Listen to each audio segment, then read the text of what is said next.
Dengan basmalah kami siap melayani Anda.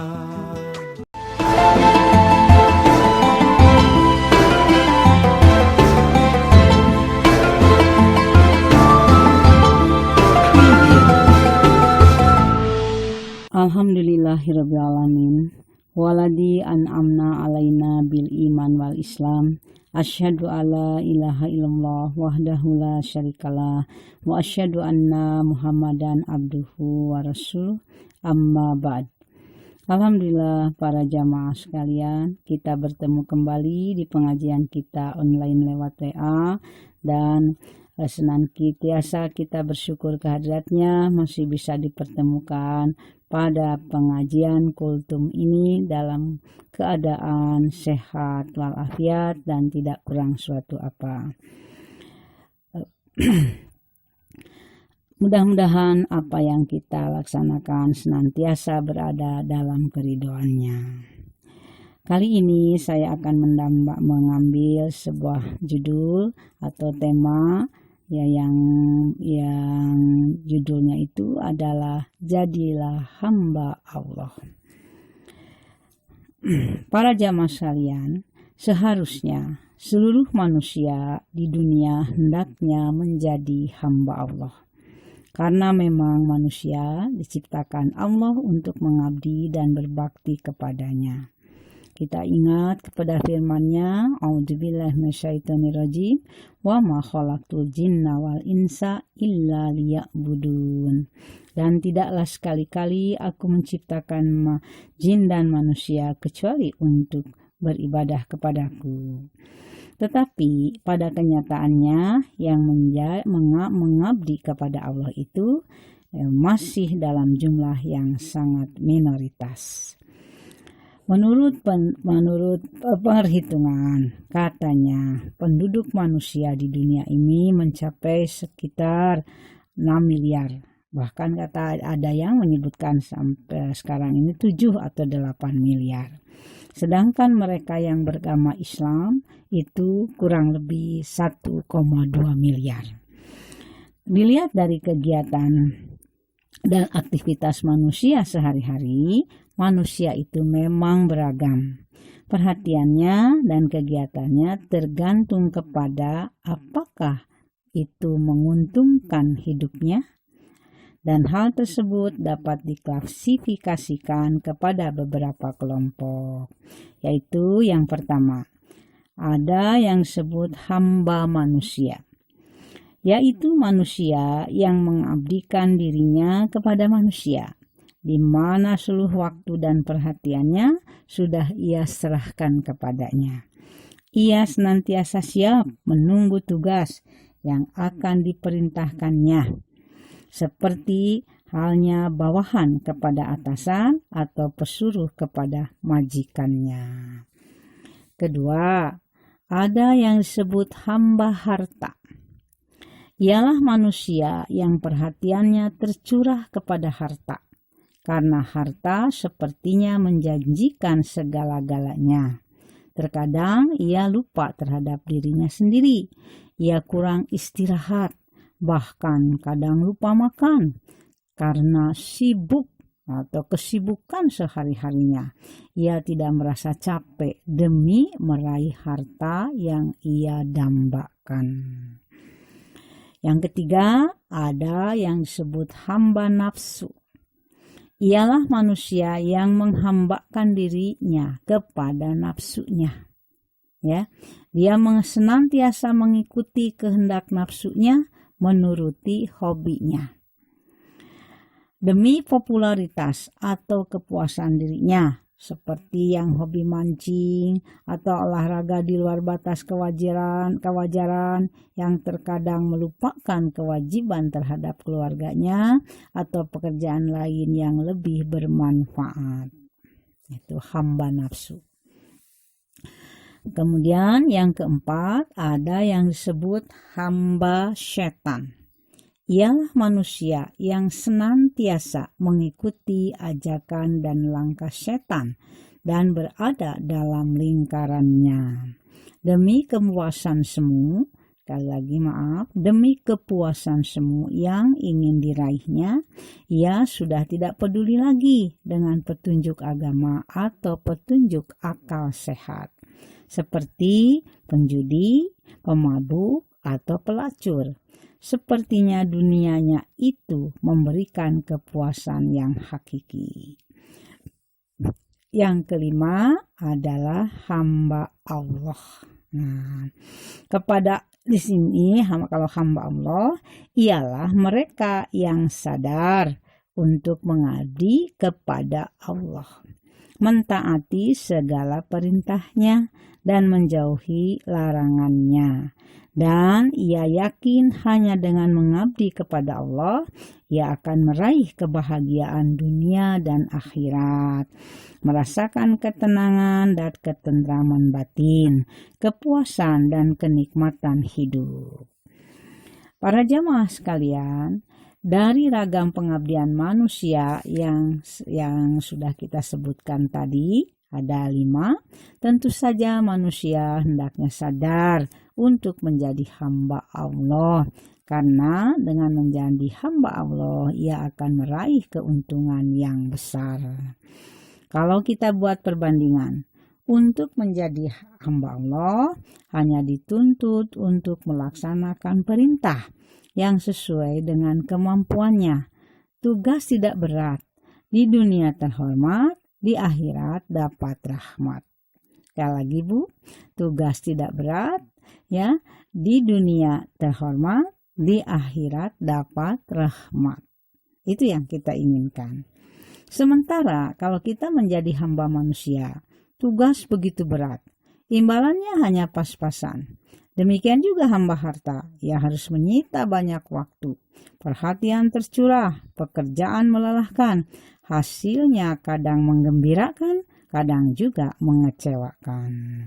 Demikian juga hamba nafsu, seorang pendaki gunung umpamanya harus mendaki puncak gunung yang tinggi seperti puncak gunung Himalaya. Peralatan harus lengkap, bekal harus cukup, perjalanan berat dan menegangkan, kadang membahayakan keselamatan.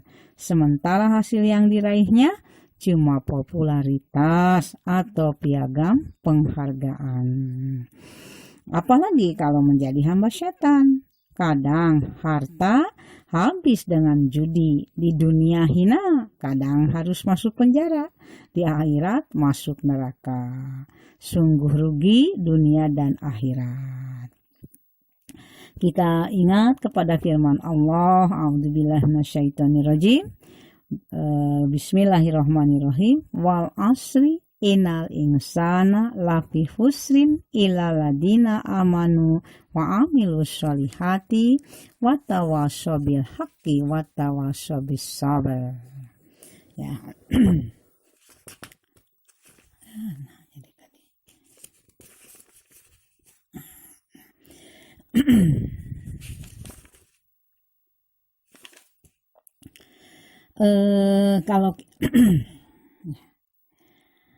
Kalau kita perhatikan ayat tadi ya, demi masa, ya sudah hafal ya, demi masa sesungguhnya manusia itu berada benar-benar dalam kerugian kecuali orang yang beriman dan mengerjakan amal soleh dan nasihat menasehati supaya mentaati kebenaran dan nasihat menasehati supaya menetapi kesabaran. Ya. Kalau kita perhatikan, perintah agama itu tidak memberatkan. Ya, semuanya manusia itu mestinya sadar untuk mengabdi menjadi hamba Allah. Ya, kenapa? Karena agama itu cocok dengan fitrah manusia. Kedua, perintah agama itu sesuai dengan kemampuan manusia. Tidak ada perintah yang dipaksakan di luar batas kemampuannya. Ya, kita akan lihat di surat Al-A'raf ayat 42. Ya, di sana Allah berfirman, "Waladina amanu wa amilus solihati lanukalifu nafsan ila wus'aha. Ulaika ashabul jannah hum fiha khalidun." dan orang-orang yang beriman dan mengerjakan amal yang soleh. Kami tidak memikulkan kewajiban kepada diri seseorang, melainkan sekadar kesanggupannya. Mereka itulah penghuni-penghuni surga, mereka kekal di dalamnya. Ya, apalagi kalau kita ingat, ya, kita sebulan Ramadan kemarin membahas ayat-ayat tentang Ramadan, ya, dan di Al-Baqarah 885 ada Allah berfirman, yuridullahu bikumul yusra wala yuridu bikumul usra, gitu kan ya. Allah menghendaki kemudahan bagimu dan tidak menghendaki kesusahan.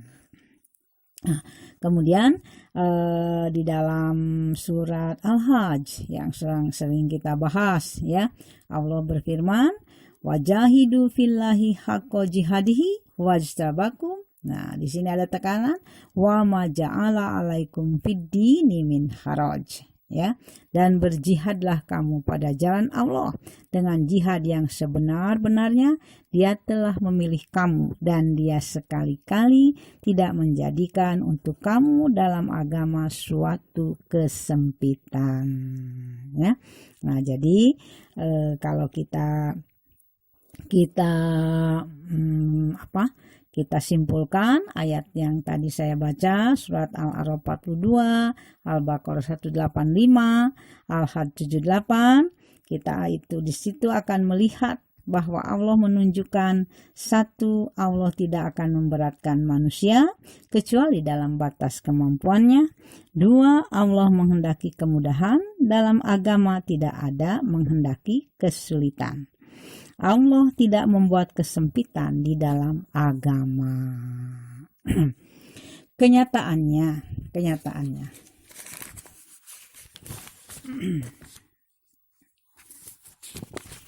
Ya. Kenyataannya, ibadah haji misalnya diwajibkan bagi mereka yang mampu melakukan perjalanannya, baik yang berhubungan dengan perjalanan, keamanan, bekal, dan yang lainnya. Demikian juga ibadah saum diwajibkan, tetapi bagi mereka yang tidak mampu, ada yang boleh diqadha, ada yang boleh dibayar dengan fidyah. Hal ini menunjukkan bahwa perintah agama itu mudah. Setiap ada kesulitan, ada jalan keluarnya berupa rukhsah atau kemurahan dari Allah, keringanan dari Allah. Bahkan kita ingat ada suatu kisah, ya, di dalam hadis, seorang laki-laki yang mencampuri istrinya di siang hari datang kepada Nabi Shallallahu Alaihi Wasallam. Lalu Nabi memerintahkan, ya, untuk memerdekakan hamba sahaya. Dia menjawab, dari mana ya Rasulullah saya harus memerdekakan hamba sahaya? Lalu Nabi memerintahkan untuk saum selama 2 bulan berturut-turut sebagai kifaratnya. Dia menjawab, tidak mungkin ya Rasulullah, 1 bulan saja saya tidak kuat, apalagi 2 bulan berturut-turut. Kemudian Nabi menyarankan untuk memberikan makanan kepada 60 orang miskin. Dia masih belum menerima, mengingat hal itu dirasakan berat. Kemudian Nabi mengambil bahan makanan dari rumahnya, lalu Nabi bersabda, berikanlah makanan ini kepada yang miskin. Dia masih nawar juga, katanya, ya Rasulullah, saya yang paling miskin di kampung saya.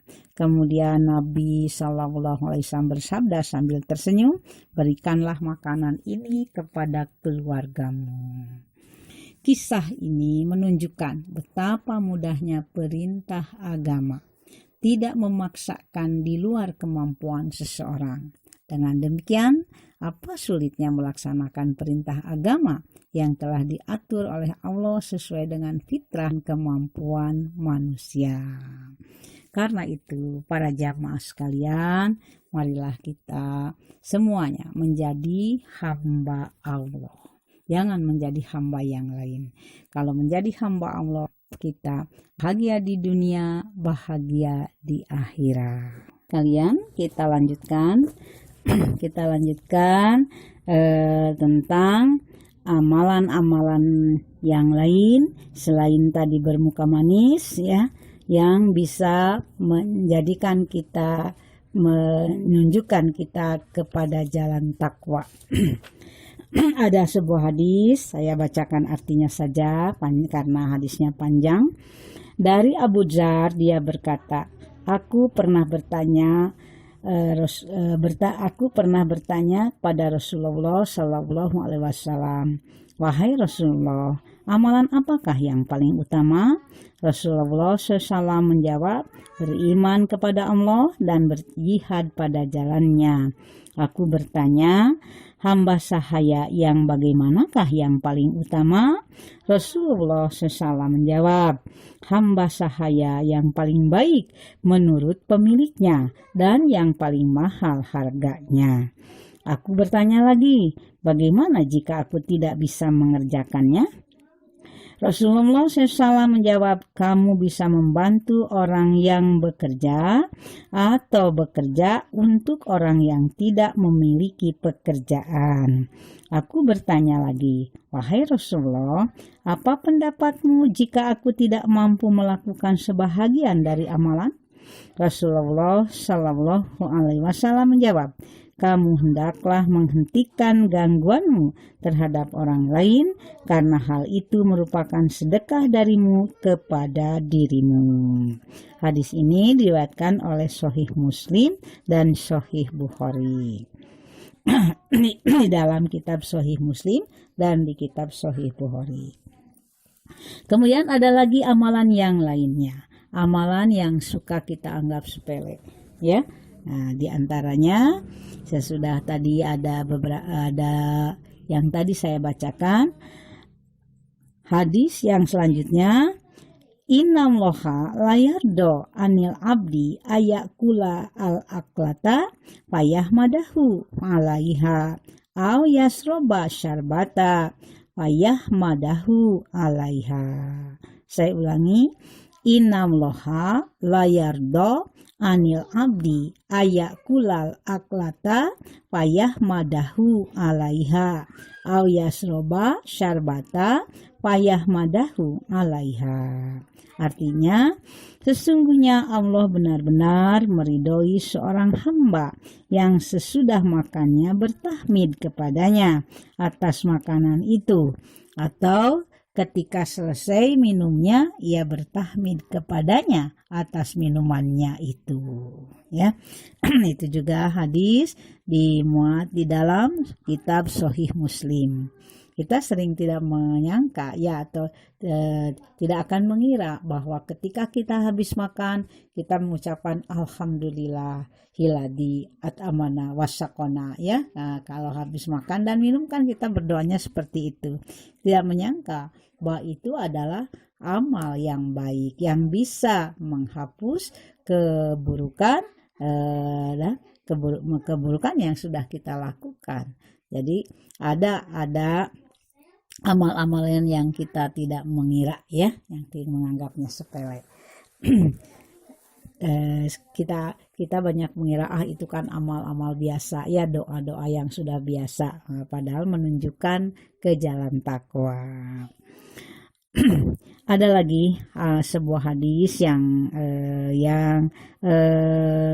kita suka menganggapnya sepele dan sudah sering dibacakan oleh para mubalik.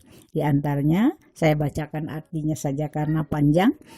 Dari Abu Hurairah radhiyallahu an, Rasulullah sallallahu alaihi wasallam bersabda, pada suatu ketika ada seorang laki-laki berjalan melalui suatu jalan, lalu dia merasa sangat kehausan. Kebetulan dia menemukan sebuah sumur. Maka dia turun ke sumur itu untuk minum. Setelah keluar dari sumur, dia melihat seekor anjing menjulurkan lindahnya, menjilat-jilat tanah karena kehausan. Orang itu berkata dalam hatinya, ya, alangkah hausnya anjing itu, seperti yang baru saja aku alami. Lalu dia turun kembali ke sumur. Kemudian dia membawa air dengan sepatunya. Dibawanya sepatu itu ke atas dengan mulutnya dan diminumkannya kepada anjing itu. Maka Allah berterima kasih kepada orang itu dan dia mengampuni dosanya. Para sahabat bertanya, Wahai Rasulullah, apakah kami dapat pahala dalam urusan hewan? Jawab Nabi SAW, ya, pada setiap yang berjantung basah. Yaitu maksudnya makhluk hidup ada pahalanya. Nah, jadi kita kan suka tidak menganggap ya Bu ya. Ya, hanya karena itu ibu-ibu yang punya hewan peliharaan dipelihara dengan sebaik-baiknya. Begitu juga ibu-ibu kalau punya tanaman pelihara dengan baik. Jangan disirami ya Bu ya, jangan dibiarkan sampai mengering ya, akhirnya mati, ya, berdosa ya. Nah, kita lanjutkan. Karena amal-amal kebaikan itu akan menghapuskan kesalahan kita, maka informasi dari Rasulullah ya yang saya bacakan ini tidak boleh diabaikan ya. Di sini Rasulullah bersabda, An Abi Hurairah anna Rasulullah sallallahu alaihi wasallam qala ala adulukum ala ma yamhullahu bihi al khotoya wa yarfa'u bihi darajat. Qalu bala ya Rasulullah. Qala isbagul wudu'i ala makarihi wa kasratul futa ilal masajidi wantidoru as-sholati ba'da sholati fadalikumut fadalikumur ribat. Dari Abu Hurairah bahwasanya Rasulullah SAW bersabda, maukah kalian aku tunjukkan pada amal yang dapat menghapus kesalahan dan mengangkat derajat? Mereka menjawab, tentu wahai Rasulullah. Rasul menjelaskan, yaitu menyempurnakan wudhu ketika sulit. Ya, sulit itu bisa sulit airnya, bisa dalam kita keadaan sakit atau dalam keadaan cuaca sangat dingin. Ya, kita kan suka malas menyentuh air kan saking dinginnya. Kemudian memperbanyak langkah menuju masjid. Ya, artinya sering mengunjungi masjid untuk ibadah. Ya, terutama bapak-bapak ya, laki-laki kan ibadah sholat wajibnya mesti di masjid, beda dengan kita kaum wanita. Kemudian dan menunggu sholat sesudah sholat, itulah ribat ya. Ribat artinya kewaspadaan. Hadis ini dimuat dalam kitab Sahih Muslim. Saya serangkan sedikit. Ribat artinya waspada atau siap siaga. Ya, istilah ini diungkapkan Allah Subhanahu wa taala dalam Quran surat Ali Imran ayat 200 yang berbunyi, A'udzubillahi minasyaitonirrajim. Ya ayyuhalladzina amanusbiru wasabiru warabitu wattaqullaha la'alakum tuflihun. Ya, yang artinya wahai orang-orang yang beriman ya ayyuhalladzina amanu, wahai orang-orang yang beriman, isbiru, bersabarlah kamu ya, dan kuatkanlah kesabaranmu dan tetaplah bersiap siaga. Robitu atau ribat ya, dan bertakwalah kepada Allah supaya kamu beruntung. Menurut Imam Ibn Katsir ada dua penafsiran terkait ribat itu ya, atau ribat yang tadi kita baca, yaitu yang pertama bersiap siaga di waktu perang atau berjaga-jaga di daerah perbatasan agar tidak diserang musuh. Kedua, bersiap siaga menghadapi sholat agar sholat tidak terlambat dan bisa dilaksanakan berjamaah di masjid untuk kaum laki-laki. Ribat jenis kedua inilah yang dimaksudkan Nabi Shallallahu Alaihi Wasallam dalam hadis yang tadi.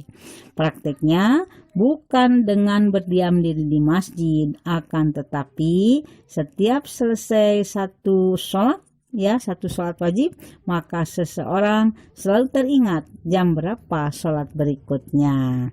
Jam itu selalu diingatnya dan ia selalu waspada jangan sampai sholat terlambat ya. Sama ibu kita juga ya, bukan hanya kaum laki-laki, kita juga sesudah selesai melaksanakan satu sholat, kita pun ingat sholat yang selanjutnya waktunya, walaupun kita tidak wajib ke masjid. Dengan cara seperti ini ya, terus maka ia pun bisa menjaga sholatnya. Jadi dengan cara seperti itu kita akan menjaga sholat kita, meraih takwa dan memperoleh kebahagiaan ya. Jadi merujuk kepada surat Ali Imran ayat 200. Di para jamaah sekalian, demikian yang dapat saya sampaikan di dalam rekaman ini tentang 1001 jalan takwa. Mudah-mudahan apa yang saya sampaikan bisa dipahami, bisa dimengerti dan dipahami.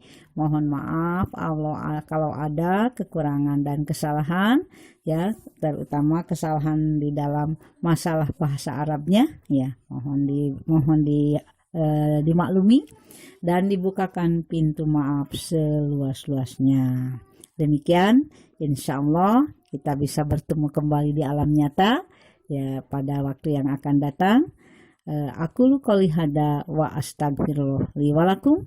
Wassalamualaikum warahmatullahi wabarakatuh.